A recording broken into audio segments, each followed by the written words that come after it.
Hello once again, my name is Flippin' Marks and this is Kayfabe News, the most reliable source of journalism on the web.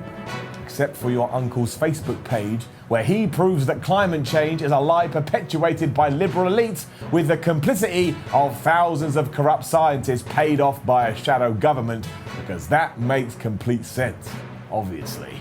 Tonight we bring you an exclusive investigative report that will change the way you understand an iconic moment in wrestling history.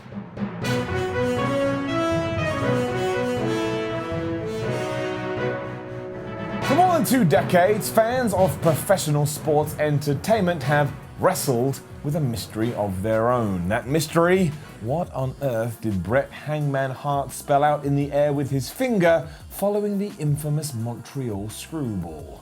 Theories have abounded over the years, from quite plausible to completely preposterous, but Hart himself has never divulged the truth. Our team of investigative journalists, teamed with an artificially intelligent supercomputer called the Lanny 3000, spent the past several months exploring all of the possibilities. Now we believe, thanks to our team and our staff statistical analysts, that we have the truth. But first, a bit of background for those who might not know the story.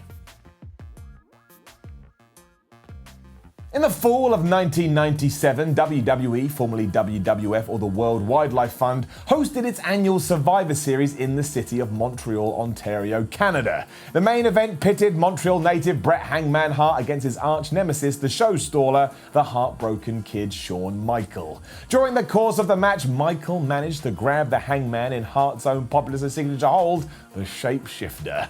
Unable to bear the pain, Hart tapped out to the maneuver, thus losing the match.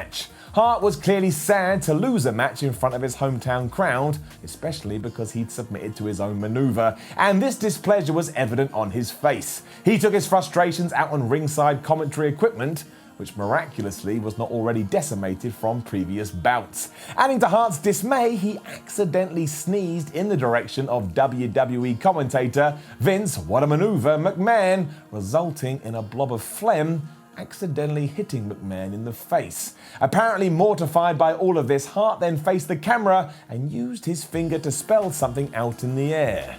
But again, the question is what? Some dubious news outlets claim to have already shared the answer, but those reports are unconfirmed fake news by dirt sheets, which are the enemy of the people. I have to admit with some shame, we here at Kayfabe News even once reported a claim that Hart spelled out the word "wow" with his finger.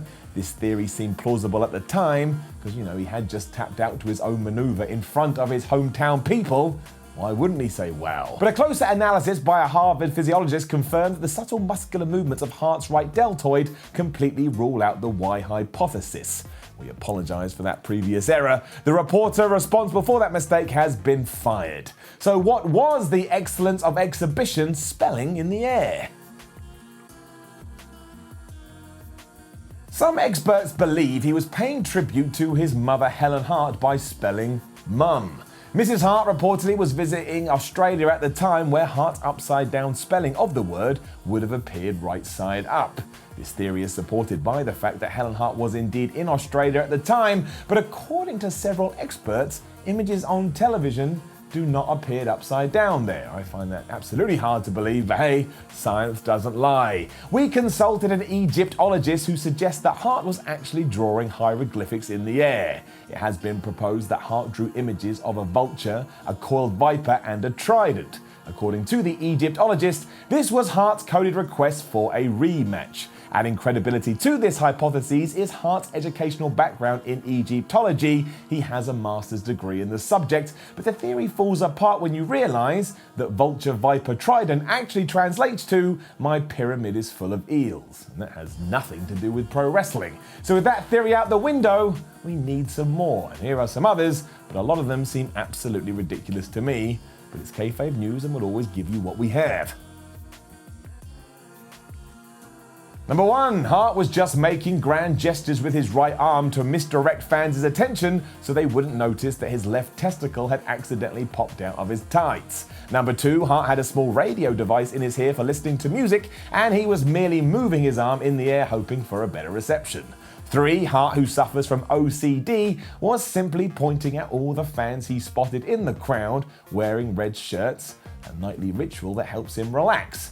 It just happened to be a coincidence that on this night, it looked like he was spelling something. But we have discounted all of these theories through months of investigations, using the most sophisticated and expensive digital analysis software ever to be deducted from my salary for some reason. What? We have definitely determined, though, that what Hart was communicating, he was actually spelling out initials of a professional wrestling promotion.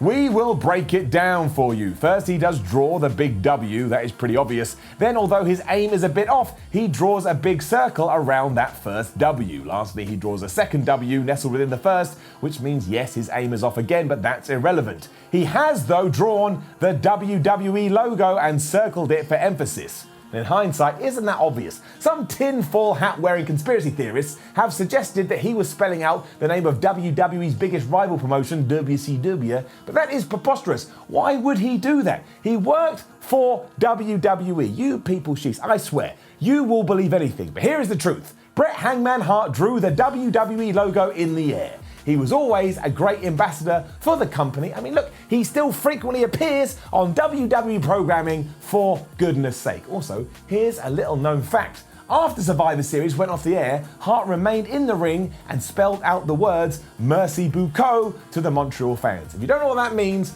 look it up. Who do you think I am? Google Translate? I am not. So there you have it. The event has long been known as the Montreal Screwjob because nobody knew what Bret Hart spelled after losing the match fair and square. Remember when Vince McMahon said Bret screwballed Bret? He was referring to the mistake Hart made by allowing himself to get trapped in and tap out to his own shapeshifter maneuver. And what a maneuver it was. But now we know the truth and the conspiracy theories can be put to rest. But before we go, I can't help but share my favorite of these crazy conspiracy theories around the so-called screwball. Some wingnuts actually believe, and get this, that Hart did not actually tap out, but was instead the victim of a secret plot by McMahon, yes, the commentator guy, to ensure that Shawn's sex boy Michael would win. But that theory is obviously preposterous, because it implies that McMahon can somehow influence the outcome of matches. I mean, talk about fake news. I swear, people will believe anything.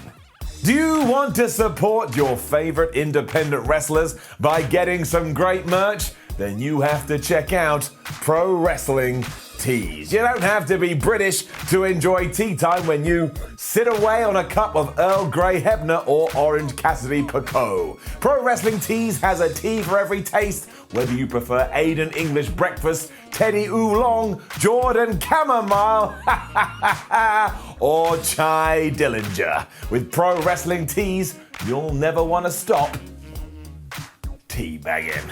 That's all we have time for tonight. Thanks again to our sponsor, Pro Wrestling Tees, and good luck in your copyright lawsuit against some shirt company. Before you return to watching Capfell videos or whatever it is that you do, please be sure to hit the subscribe button. That way, you'll be among the first to see our special report following a months-long investigation on the true identities of the Los Conquistadors. We are getting very close to the truth. I'm Philip N. Marks, and for those of you who still don't like my catchphrase, try this one on for size. Kayfabe News. It's not like you can trust any of the other news sites out there, so you may as well put your full trust in us.